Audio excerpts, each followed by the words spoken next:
أعوذ بالله من الشيطان الرجيم بسم الله الرحمن الرحيم يا أيها الناس اتقوا ربكم الذي خلقكم من نفس واحدة وخلق منها وزوجها وبث منهما رجالا كثيرا ونساء واتقوا الله الذي تساءلون به والأرحام إن الله كان عليكم رقيبا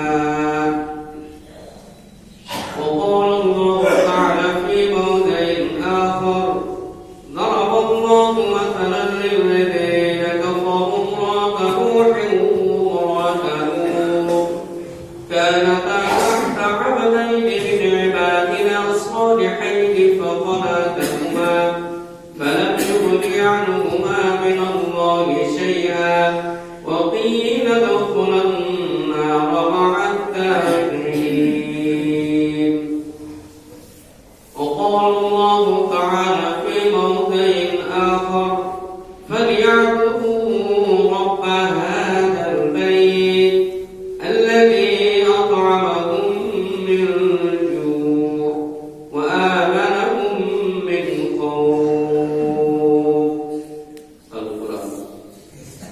وقال النبي صلى الله عليه وسلم وعن جبير بن عتيب رضي الله تعالى عنه قال قال رسول الله صلى الله عليه وسلم لا يدخل الجنة كافر رواه البخاري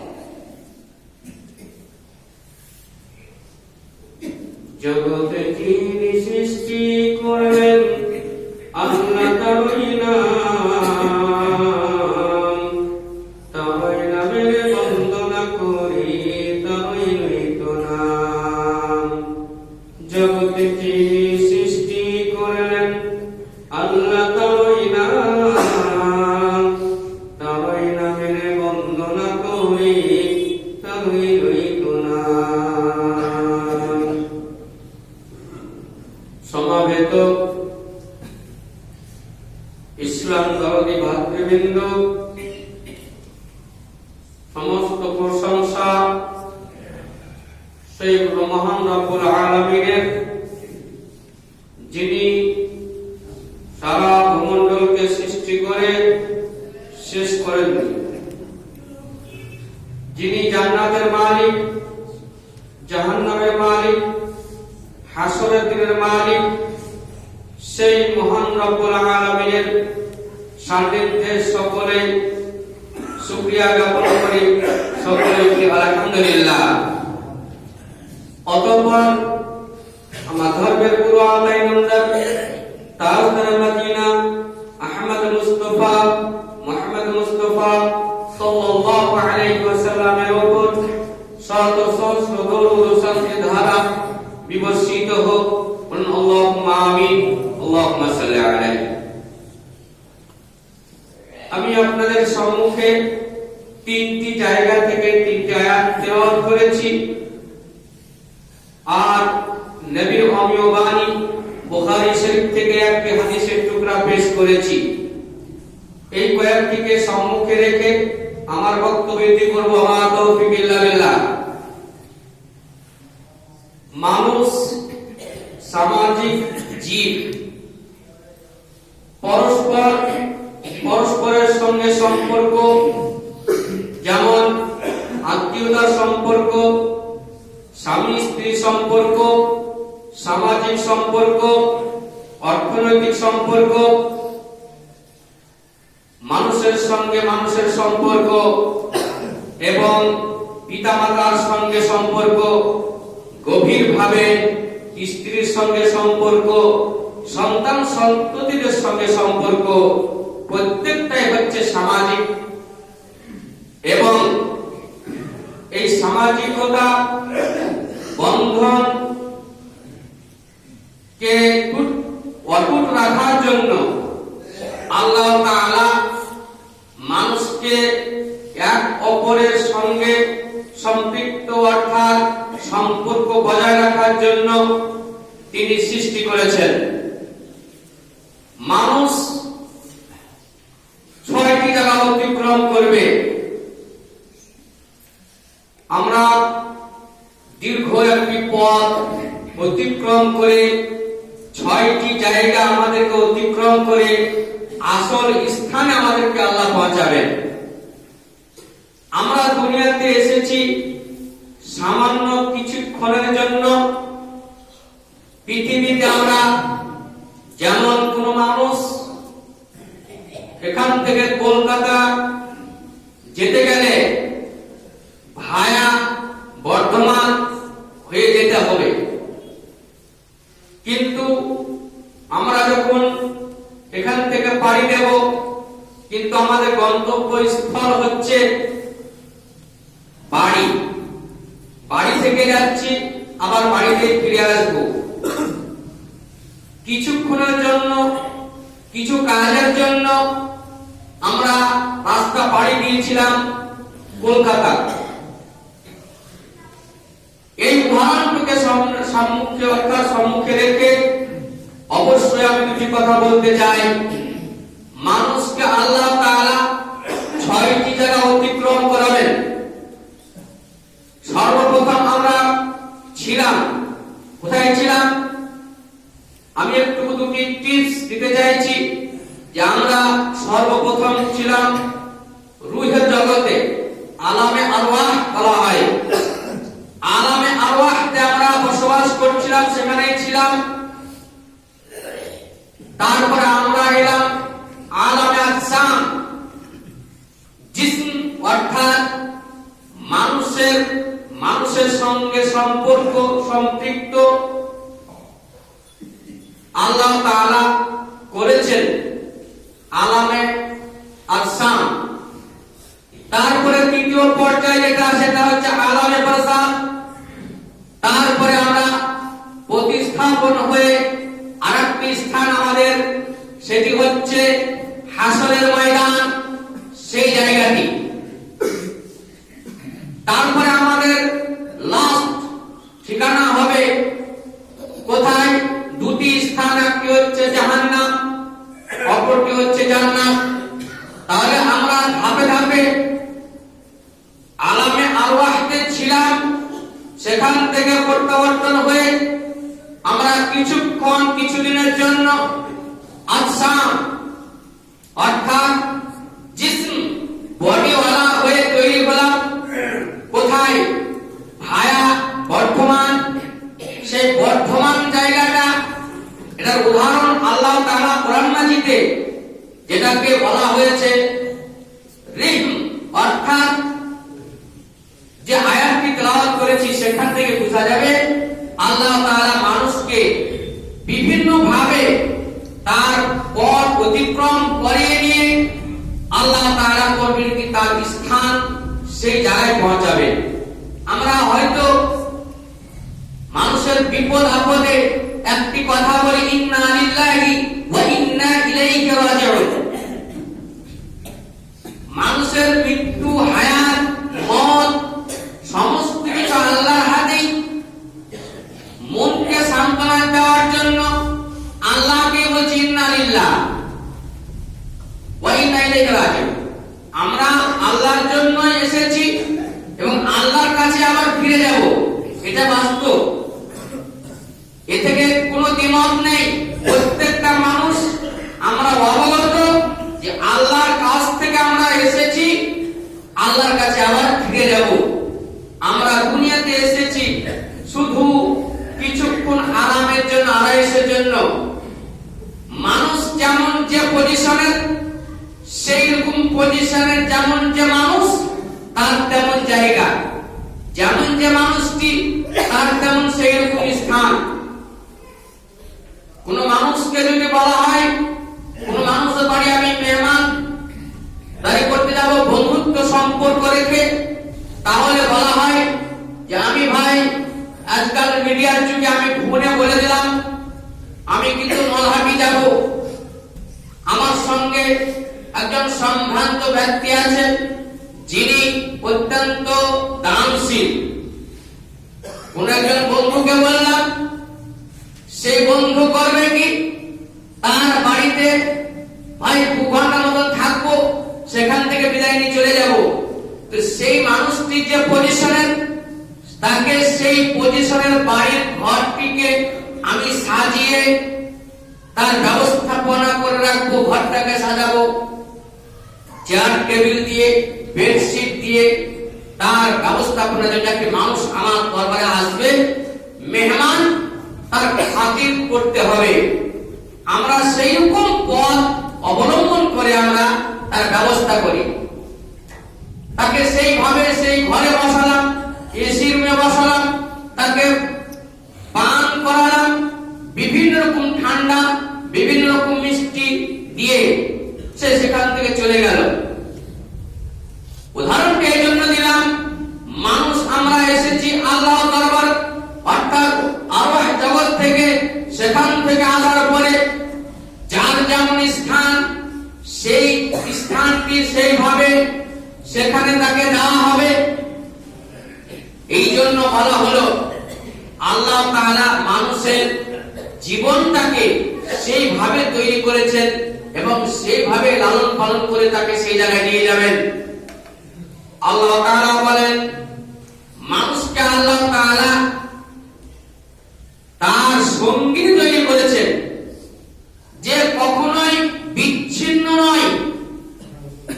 একজন মানুষকে আল্লাহ তাআলা সৃষ্টি করেছেন, তার সঙ্গী তৈরি করেছেন, যেটা কখনোই বিচ্ছিন্ন হওয়ার নয়। কিন্তু বিচ্ছিন্ন হবে নিজের কর্মদোষে। মানুষ বিচ্ছিন্ন হবে কর্মদোষে। আল্লাহ তাআলা যখন হযরত আদম আলাইহিস সালামকে সৃষ্টি করলেন, সৃষ্টি করার পরে জান্নাতে বিচরণ করেন, জান্নাতে বসবাস করছে, কিন্তু শান্তি নেই। জান্নাতে বসবাস করছে। বুখারী শরীফের হাদিস, নবী করিম সাল্লাল্লাহু আলাইহি ওয়াসাল্লাম তিনি বলছেন যে যখন আদম আলাইহিস সালামকে সৃষ্টি করা হলো, তখন জান্নাতের মধ্যে বিচরণ করছে। তো আল্লাহ তাআলা মানুষ ওই তার জন্য একটা সঙ্গী বানিয়ে দিলেন। কোন কোন হাদিসে বলা হয় রূহে আত্মা থেকে। কথাটি হচ্ছে আল্লাহ তাআলা কোরআন মাজিদে বলেছেন, ইয়া আইয়ুহাল্লাযীনা আমানু ইয়া আইয়ুহান নাসু তাকু রাব্বাকুমুল্লাযী খালাকাকুম মিন নাফসিন ওয়াহিদা। এই কথাটার উত্তর এটাই বলতে চাইছিলাম যে আল্লাহ তাআলা বলেন, হে মানুষ, হে মানব জাতি, তোমরা আল্লাহকে ভয় করো, যিনি তোমাকে তোমার সঙ্গিনী সৃষ্টি করেছেন এক আত্মা থেকে, একজন মানুষ থেকে সৃষ্টি করেছেন। তাহলে আল্লাহ তাআলা যে পুরুষটিকে সৃষ্টি করেছেন, তার সঙ্গিনী, তার টেढ़ा হাড্ডি দিয়ে তাকে সঙ্গী তৈরি করেছেন, যে কখনোই সম্পর্ক নয়, সম্পর্ক ছিন্ন নয়। সেই সম্পর্কটা হচ্ছে, তিনি হচ্ছেন কে?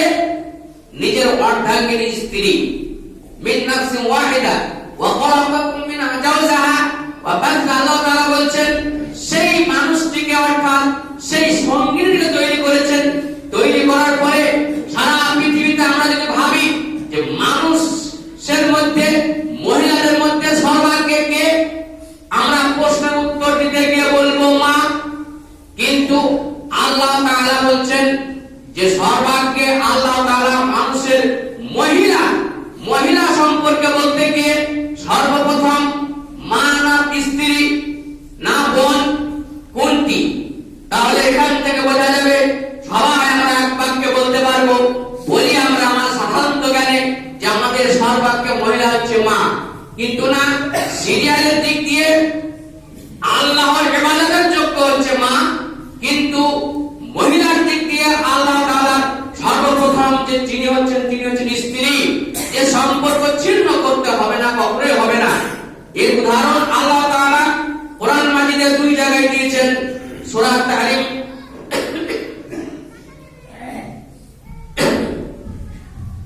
আল্লাহ তাআলা মানুষকে 2টি অর্থাৎ মহিলা সম্পর্ক দিয়ে সৃষ্টি করে তার সঙ্গে সঙ্গিনী বানিয়ে দিলেন।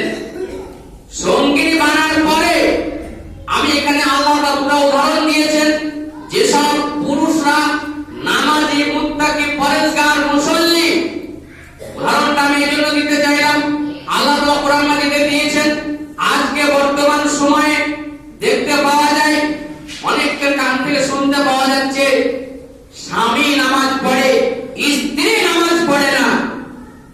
স্বামী নামাজ পড়ে, তাহাজ্জুদ গুজারি, স্বামী 24 ঘন্টায় অর্থাৎ 5 ওয়াক্ত নামাজ মসজিদে এসে সে নামাজ পড়ে, কিন্তু স্ত্রী নামাজ পড়ে না। এর জন্য আল্লাহ তাআলা কোরআন মাজিদে উদাহরণ দিয়েছেন, সে চাহে আলেমের স্ত্রী হোক, সে চাহে নবীর স্ত্রী হোক, সে চাহে মুমিনের স্ত্রী হোক, সে চাহে আরো রাসূলের স্ত্রী হোক, আল্লাহ তাআলা বলছেন দারাবাল্লাহু মাসালাল লিল্লাযিনা। আল্লাহ তাআলা যে আয়াতটি পড়ছিলাম, যে মিন নাফসিন ওয়াহিদা ওয়া খালাকা মিনহা যাওজাহা ওয়া বাথা মিনহুমা রিজালান কাসীরা। আল্লাহ তাআলা এই দুজন মানুষের কাছ থেকে সারা পৃথিবীতে মানুষকে অগণন মানুষ সৃষ্টি করেছেন। রিজালান কাসীরা, আল্লাহ তাআলা অগণন পুরুষ নারী সৃষ্টি করেছেন দুজনের কাছ থেকে। হযরত আদম আলাইহিস সালামের কাছ থেকে, হযরত আদম থেকে শুরু করে হাওয়া বিবির কাছ থেকে সারা পৃথিবীর মানুষ এইভাবে আস্তে আস্তে দুজন মানুষের কাছ থেকে সারা পৃথিবী গড়ে উঠেছে। কারণ আল্লাহ তাআলা তারপরে বললেন ইয়াতাসাআল্লাহ, তার বলছেন ইয়াতাসাআলুনা বিল আরহাম। যেখানে কথাটা বলতে যাচ্ছিলাম, মানুষের সম্পর্কটা হচ্ছে রেহেম থেকে, গর্ভাশয়, মহিলাদের গর্ভাশয় থেকে আল্লাহ তাআলা সেই জায়গাটাকে এত সুন্দর করেছেন, যে জায়গাটি বলা হয় যে হযরত মারিয়াম আলাইহিস সালামের উদাহরণ দিয়ে বলেছেন যে তুমি তোমার পৃথিবীতে মহিলাদের সম্পর্কে বলতে গিয়ে বলেছেন যে তোমার সেই জায়গাটি হচ্ছে অত্যন্ত উত্তম জায়গা। অতএব সেখান থেকে তুমি তোমার লজ্জার স্থানকে হেফাজত করো। সেখান থেকে মানুষ করে কি ভালো মানুষ তৈরি হয়, সেখান থেকে বদকার মানুষ তৈরি হয়। সেই জায়গাটি থেকে মানুষ করে কি আল্লাহ জগৎ থেকে মায়ের রেহেমে দিয়ে দেন, সেখান থেকে মানুষ দুই রকম ভাবে প্রতিষ্ঠিত হয়। মানুষ যদি সেই জায়গাটা পুত পবিত্র থাকে, তাহলে সেখানে পুত পবিত্র মুমিন বান্দা তৈরি হবে, এবং সেই মুমিন বান্দা হওয়ার পরেও তাই সেই ঘরে যদি ইসলামের শিক্ষা যদি না থাকে, তাহলে সেই জায়গায় কি হবে? আল্লাহ তাআলা উদাহরণ দিয়ে বলেছেন দারাবাল্লাহু মাসালাল লিল্লাযিনা কাফারু ইমরাতা নূহ ইমরাতা লূত। উদাহরণ দিতে বলছিলাম যে আল্লাহ তাআলা মানুষকে দুটি উদাহরণ দিয়েছেন, যে একজন পুরুষ মানুষ যদি সে মুমিন হয় আর তার স্ত্রী যদি নামাজি না হয়, সে কখনোই জান্নাতে যেতে পারবে না। যেটা সম্পর্ক কখনোই ছিন্ন হবে না। মানুষ মরে গেলে আল্লাহ তাআলা নবী হুজুর আকরাম সাল্লাল্লাহু আলাইহি ওয়াসাল্লাম তিনি বলেছেন, মানুষ মরে গেলে স্বামী স্ত্রী এক জান্নাতে থাকবে, মাও থাকবে না, বোনও থাকবে না, বেটিও থাকবে না, তাহলে তারা বিচ্ছিন্ন হয়ে যাবে। কিন্তু স্ত্রী যদি সেই রকম মুত্তাকি পরেজগারিনী হয়, স্বামী স্ত্রী এক জান্নাতে থাকবে, কখনোই বিচ্ছিন্ন হওয়ার নয়। আল্লাহ তাআলা মিন নাফসিন ওয়াহিদা, এক আত্মা থেকে তৈরি করেছেন, সে আল্লাহ তাআলা সম্পর্ক রেখে সে জান্নাতে বসবাস করবে। কিন্তু উদাহরণটা হচ্ছে এই জন্য আজকে বর্তমান সময়ে অনেক পুরুষ নামাজ পড়ে ভাবে, সে স্ত্রী ভাবে আমার স্বামী নামাজ পড়লে আমি জান্নাতে চলে যাব। এর উদাহরণের জন্য আল্লাহ তাআলা বলছেন দারাবাল্লাহু মাসালাল লিল্লাযিনা কাফারু ইমরাতা নূহ ইমরাতা লূত। লূত আলাইহিস সালামের স্ত্রী, নূহ আলাইহিস সালামের স্ত্রী, তারা কখনোই জান্নাতে যেতে পারবে না, কারণ তারা আল্লাহর সাথে কুফরি করেছিল, আল্লাহকে অস্বীকার করেছিল। এই জন্য তারা জান্নাতে যেতে পারবে না। এটা উদাহরণ ওই পুরুষদের, যে পুরুষরা নামাজ পড়ে, নিজে নামাজ পড়ে তাহাজ্জুদ গুজারি, কিন্তু স্ত্রীগুলো নামাজ পড়ে না। সেই পুরুষ কোনদিন মহিলাকে সেইভাবে আদেশ করে নাই, সেই জন্য তাইয়ুস বলা হয়েছে হাদিসের ভাষায়। তো সেই পুরুষ যদি সে বলা হয়েছে নবীর স্ত্রীরা জান্নাতে যেতে পারবে না, কারণ এই দুজন নবী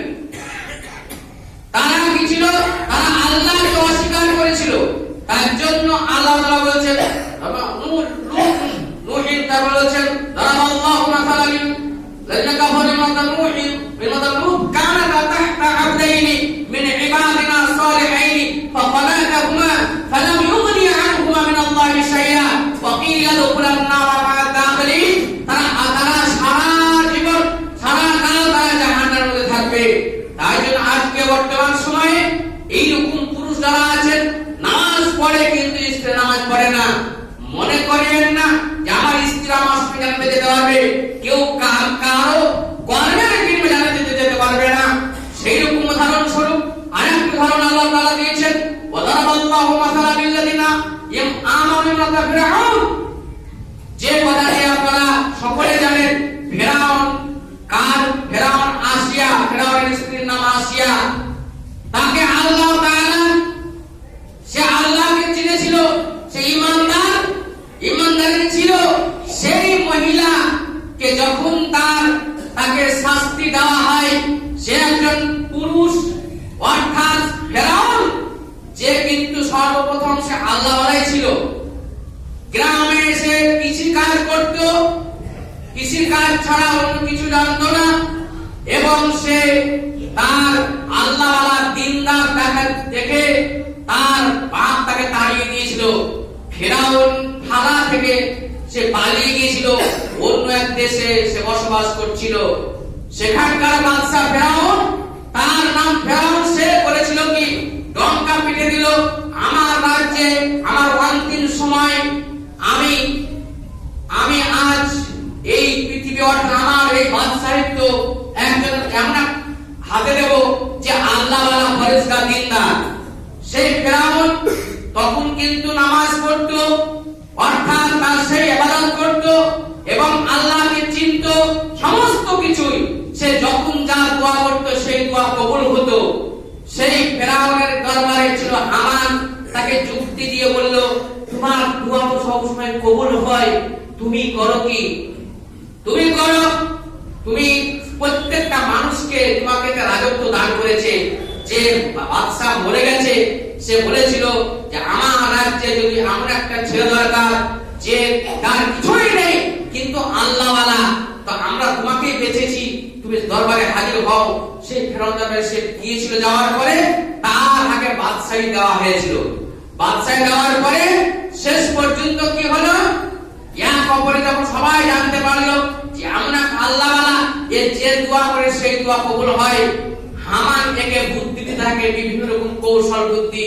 তুমি বলো প্রত্যেকটা ঘরে ঘরে যেন তোমার ছবি থাকে, তোমার ছবি প্রত্যেকটা ঘরে ঘরে থাকে, তোমাকে যেন প্রত্যেকটা মানুষ করে কি তোমাকে নমস্কার জানিয়ে, তোমাকে সালাম জানিয়ে তারা করে কি বেরিয়ে যাবে ঘর থেকে। এইরকম একটা পন্থা অবলম্বন করো। লোকে তাই ভাবে ভাবতে লাগলো, ভাবতে ভাবতে শেষ পর্যন্ত কি হলো, তাকে বলা হলো তুমি এবার বলো যে আমি সারা বিশ্বের আমি একজন খোদা, আমি তোমাদের প্রভু, একথা বলো। আল্লাহকে অস্বীকার করে নিল, নিজেই খোদা দান করে বসল। সেই সময় সে আল্লাহ দরবারে সে বিদ্রোহী। সেই সময় সেই ঘরে বিবি আসিয়া তার স্ত্রী, তাকে বলা হলো যে আমাকে খোদা বলে মানতে হবে। সারা পৃথিবীর লোক অর্থাৎ আমাকে সবাই মানে খোদা বলে, কিন্তু আসিয়া কিন্তু মানতে পারেনি। তুমি কখনো খোদা হতে পারো না। যিনি আমাকে সৃষ্টি করেছে, তোমাকে সৃষ্টি করেছে, সারা পৃথিবীকে সৃষ্টি করেছে, সেই হচ্ছে রব্বুল আলামিন। সেই রব্বুল আলামিনের উপরে আমি ঈমান এনেছি, অতএব তোমার প্রতি ঈমান আনতে পারি না। তুমি একজন স্বামী হতে পারো। ওই মহিলার জন্য বলছি, যেসব মহিলারা মনে করে, স্বামীরা মনে করে আমরা নামাজ না পড়লেও আমার স্ত্রী নামাজ পড়ে, আমার স্ত্রী রোজা রাখে, আমার স্ত্রী তাহাজ্জুদ গুজারি, আমি তার সঙ্গে জান্নাত চলে যাবো, এটা হতে পারে না। উদাহরণটা এটাই যে আল্লাহ তাআলা তাই বলছেন যে সেই আসিয়াকে যখন সে খোদা বলে দাবি করলো না ফেরাউনকে, তাকে শাস্তি এমন ভাবে দিতে লাগলো, সেই শাস্তি পিছনে অর্থাৎ পিঠে কাঁচ বিছিয়ে উপরে পাথর চাপিয়ে তাকে সেই আঙ্গার করে অর্থাৎ তেলের ফুটন্ত দেখে ফেলে দিয়ে বলছে তুমি বলো যে আমি খোদা। খোদা। আসিয়া সেই সময় আল্লাহকে বলেছিল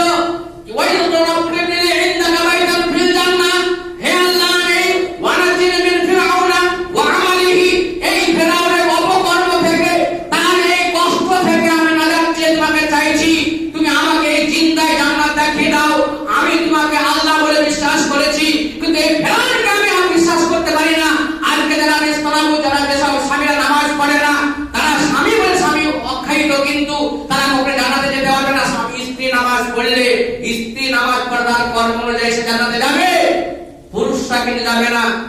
আল্লাহ তাআলা মানুষকে সেই শিক্ষা দিলেন, স্বামী নামাজ পড়লে স্ত্রী যেমন নূহ এবং লূত আলাইহিস সালামের স্ত্রী যেমন নাশকরি করেছিল ওরা জাহান্নামী।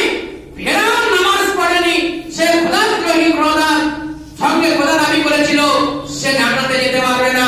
কারণ আল্লাহ তাআলা বলে দিয়েছেন যে মানুষ তার স্ত্রী আসিয়াকে আলাদা জান্নাত দেখিয়ে দিয়েছেন, ওয়ানাজ্জিনি মিন ফিরআউন ওয়া আমালিহি ওয়ানাজ্জিনি মিন কওমি যালিমিন। একজন অত্যাচার শাসক, এই আল্লাহর কাছে নাজাত দাও। ফেরাউনের কাছ থেকে নাজাত দিয়েছেন আসিয়াকে। বলার উদ্দেশ্য হলো মানুষ আমরা বিভিন্ন রকম ভাবে নিজের জীবন যাপন অতিবাহিত করি। আল্লাহ বলেন ফালিয়াবুদু রাব্ব হাযাল বাইত,